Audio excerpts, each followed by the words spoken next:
फोकट प्रश्न मत पूछ। क्या क्या क्या घंटा हो गया?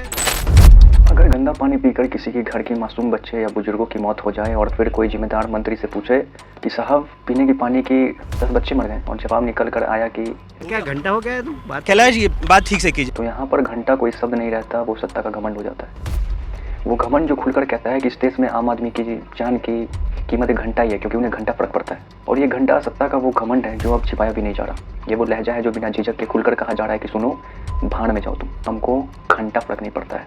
पहला मौका नहीं है जहाँ पे कैलाश विजयवर्गीय जी ने पीड़ित की जिम्मेदारियां लेने की जगह पे अड्डा कर दिया।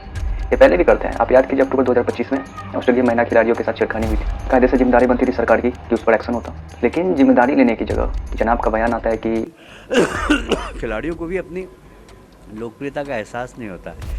खिलाड़ी बहुत लोकप्रिय होते हैं, इसलिए वो भी ध्यान रखें जब भी कभी घूमने जाएं। ये घटना हो गई, ये सबके सबक के लिए, हमारे सबक के लिए भी है और खिलाड़ियों को सबक के लिए। वही वाला मीम हो गया कि कातिल तो कत्ल करेगा ही, तुम्हारी जिम्मेदारी है अपनी बॉडी की प्रतीक्षा करना। और ये पहला नहीं है। आप याद कीजिए वेस्ट बंगाल में जब पोस्ट पोल रेप और हत्याएं जैसी घटनाएं सामने आ रही थी, तो उसमें भी जनाब ने स्टेटमेंट दिया था कि भैया आज़ादी की लड़ाई हुई थी, वहाँ पर भी तो लोगों ने कुर्बानियाँ दी थी, यहाँ पर भी देना पड़ेगा, बंगाल के लिए देना पड़ेगा। ऐसा लगता है कि बेशर्मी का एक पैटर्न है जहाँ पे हर बार पीड़ित की ताकत बनने की बजाय उसका उपहास उड़ाया जा रहा है, तो उसके जख्मों को और खुरेदा जाता है। और इस बार भी यही हुआ। इसलिए आज बात सिर्फ कैलाश विजयवर्गीय एक मंत्री की बदजुबानी की नहीं है, आज बात घंटे वाली नेताओं की इस मानसिकता की है जो सत्ता के अहंकार में बजाया जा रहा है। लेकिन हुक्मरान साहब ये भूल जाते हैं कि जनता जिसकी शब्द का अगर बांध टूटता है तो वही घंटा सत्ता की विदाई की घंटी बन जाती है। और आज हम आपके साथ मिलकर जनता की ताकत को उठाते हैं।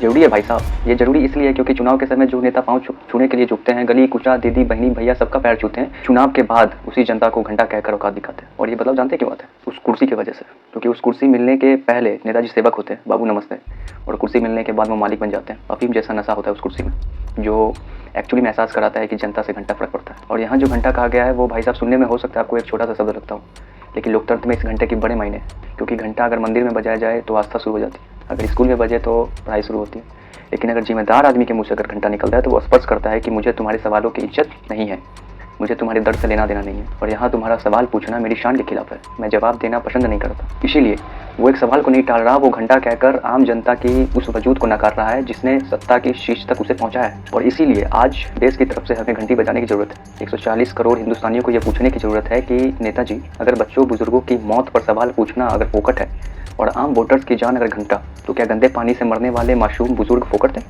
क्या जिन माओं के लाल मर गए उनकी सोनी गुट फोकट थी? जिनकी बुढ़ापे का सहारा छीन लिया गया उन पे सवाल पूछना घंटा है? जिन लाचार पिताओं के कंधे पर छोटी छोटी अर्थियाँ उठी वो फोकट में आती है? ये सवाल बड़ा महत्वपूर्ण है। और इन सवालों से क्या नेताजी को फर्क पड़ता है?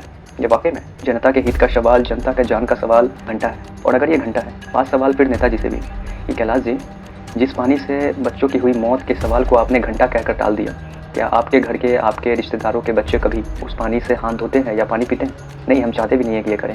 इस देश में हर एक बच्चा जो है उसकी ज़िंदगी की कीमत बहुत बड़ी है, लेकिन ये आपको भी समझना है, क्योंकि उन मजदूरों के बच्चों का खून भी आपके परिवार के खून से, और किसी का भी खून सस्ता नहीं, उनकी जान की कीमत कम नहीं है। और कोई फ़र्क नहीं पड़ता कि आपके यहाँ लोग आलीशान कोठियों से गिल्टी में रहते हैं। और गरीबी का मतलब ये नहीं है साहब कि जहर पिला जाएगा सिस्टम की नाक के नीचे और फिर सवाल पूछने पर कहा जाएगा फोकट सवाल मत पूछो, घंटा। और आज देश के 140 करोड़ लोगों को ये सवाल मंत्री जी से पूछना चाहिए, और उस आदमी को पूछना चाहिए जो टैक्स देता है ताकि बुनियादी सुविधाएं मिले। सवाल इसलिए ज़रूरी है ताकि मंत्रियों का अहंकार इस तरह से दिखाई ना पड़े। एक कहानी मध्य प्रदेश की है, इंदौर की है। वो इंदौर जिसे हम सफाई में देश का नंबर 1 शहर कहते हैं, जिसका ढोल पूरी दुनिया में पीटा जाता है। दीवारों पर रंग रोगन है, महंगे महंगे पोस्टर लगे हैं, लाइटिंग लगी है, लेकिन बड़े अफसोस से कहना पड़ रहा है कि उन चमकती सड़कों के नीचे जो पाइपलाइन बिछी है उसमें भ्रष्टाचार, मौत का गंदा पानी बह रहा है। भागीरथपुरा इलाके में शिविशरपुरा गंदा पानी, नर्मदा की पेयजल लाइन मिला, और नतीजा ये था कि स्थानीय जो लोग हैं वो यहाँ के दावे हैं और वो कहते हैं कि 10 लोगों की मौत हो गई, जिसमें मासूम बच्चे से लेकर बुजुर्ग भी शामिल है। 116 से ज़्यादा लोग अस्पताल में भर्ती हैं, 1000 से ज़्यादा लोग हैं जो इस जहरीली संक्रमण के चपेट में आए हैं। अब यहाँ पर जो वादा किया जा रहा है 10 मौतों का, ये केवल संख्या नहीं है, ये एक व्यवस्था की सामूहिक हत्या है। और अगर आज मंत्री जी का वो लहजा आपको नहीं चुभ रहा तो समझ लीजिए कि अगला नंबर आपके घर का नल का हो सकता है। या स्मार्ट सिटी का मतलब केवल चकाचौंध है, या इसमें बुनियादी पानी पीने की सुविधा भी शामिल है? और ये सोचना जरूरी है, क्योंकि अगर आप सोचेंगे तो आपको एहसास होगा उस माँ का दर्द जिसने अपने बच्चे की प्यास बुझाने के लिए उसे अमृत समझकर पानी पिलाया और वो धीमा जहर निकला।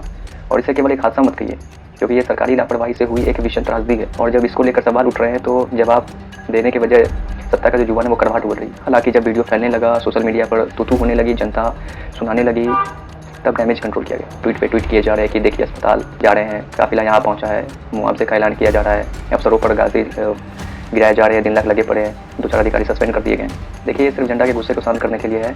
कुछ जो अधिकारियों को सस्पेंड किया गया वो बलि का बकरा बन गया, ऐसे समझ लीजिए। असली सस्पेंशन उस अहंकार का होना चाहिए जो जनता को कीड़ा मकोड़ा समझता है। और इसीलिए हम कह रहे हैं कि ये जो ट्विटर पे या सोशल मीडिया पे सॉरी या बहुत मेहनत कर रहे हैं इस मामले पे, ये दिखाया जा रहा है, ये पश्चाताप नहीं है, ये अपनी कुर्सी को और छवि को बचाने की एक सियासी कोशिश है। यहाँ ये समझना बहुत ज़रूरी है कि ये घटना सिर्फ एक बयान या सिर्फ एक घटना नहीं है, बल्कि एक विचारधारा है जहाँ सत्ता खुद को जनता से ऊपर समझती है, वो जवाबदेही के नाम से भागती है। और ये खतरनाक मोड़ है जहाँ लोकतंत्र कागजों और नारों तक सीमित है, जहाँ ज़मीन पर सिर्फ निरंकुश हुकूमत बसती है। सवाल सिर्फ गंदे पानी का नहीं, उस सिस्टम का भी है जो अपनी हर एक गलती को तकनीकी खराबी कहकर पल्ला झाड़ लेती है। जब शमशान में मासूमों की चिताएं जलती है तो उसे तकनीकी खराबी नहीं, सरकार की नाकामी कहा जाती है। और जब इस नाकामी पर सवाल पूछने वालों का अपमान किया जाता है तो समझ लीजिए कि ये दिक्कत पाइपलाइन में नहीं, सत्ता की नीयत और चरित्र में है। याद रखिए, दूषित पानी सिर्फ शरीर मारता है, लेकिन ऐसी दूषित भाषा जो है पूरे लोकतंत्र की आत्मा को छल्ली कर देता है। ये दावा है कि पानी की योजनाओं पर हजारों करोड़ खर्च किए गए, और अगर इतना भारी भरकम बजट देने के बाद भी एक लीकेज की कई जिंदगियां छिड़ रही है तो सवाल तो उठेगा ना साहब कि वो पैसा कहाँ गया, वो सिस्टम अभी कहाँ खड़ा है। क्योंकि कागजों पे तो पैसा पानी की तरफ बह रहा है, लेकिन फिर भी पाइपलाइन में जो पानी आ रहा है वो बहुत कम पानी आ रहा है। नेता अक्सर वो भाषा बोलते हैं जो उन्हें लगता है कि जनता सुनकर बर्दाश्त कर लेगी, और ये घमंड तक सत्ता की मलाई चाटने से पैदा हुआ है। जब हर बड़ी चूक के बाद उसे सलामत रहने देते हैं, जब ये भाषा का स्पर्श गिरता है, तब यह इंसानियों का गला घुटा जाता है। आप सोचिए, अगर यही भाषा कोई आम नागरिक किसी सरकार अफसर से बोल दे तो क्या वो एक दिन के अंदर जेल नहीं चला जाएगा? लेकिन जब सत्ता बोलती है तो उसके दरबारियों उसे बेबाकी और उपदेशी देशी अंदाज कहकर उसे इग्नोर कर देती। मंत्री जी याद रखें, इंदौर के 11 लाख वोट आपकी जागीर नहीं है, जनता की उम्मीद है। उसमें मजदूर का भरोसा था जो दिन रात के थकान के बाद रात में एक गिलास साफ पानी चाहता है। उसमें बुजुर्ग की दुआ थी जो अपने पोते पोतियों को स्वस्थ और सुरक्षित देखना चाहता था। उन परिवारों की उम्मीदों को अहंकार से टालना इस देश की लोकतंत्र के साथ किया गया सबसे बड़ा विश्वासघात है। पत्रकार का सवाल कोई व्यक्तिगत रंजिश नहीं है, वो उजड़े हुए घरों की तरफ से एक चीख थी जहाँ आज सन्नाटा छाया हुआ। लेकिन सत्ता को सवाल जोड़ते हैं क्योंकि सवाल जिम्मेदारी का आईना दिखाती है। वो उन्हें पसंद नहीं आती जहाँ पे उनकी नाकामी दिखती है। कई बार ये लगता है कि और दिखता है कि आज राजनीति जो है वो सेवा से ज़्यादा विज्ञापन से ज़्यादा लग जा चुका है, शहर की ओर से ऊपरी सतह तक जा चुका है। लेकिन गहराई में उस खोखली होती जा रही है वो सिंहासन, जिसकी तस्वीरें सिंहासन की तस्वीरें को बेचैन कर देती है।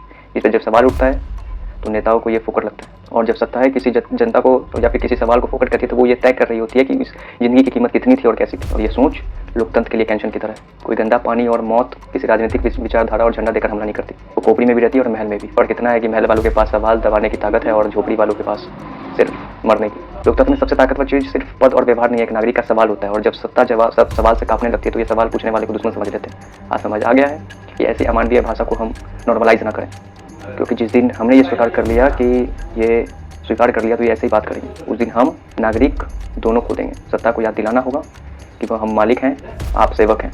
जैसे जनता नहीं, हम किराए पे रह रहे हैं। और इसीलिए आप सोचिएगा क्या ये संभव है जैसे हम समाज की कल्पना करेंगे? बने रहिए हमारे साथ। नेक्स्ट वीडियो में हम इसे और भी ज़्यादा तरीके से इस पर डिस्कस करेंगे और देखते हैं कि होता क्या है।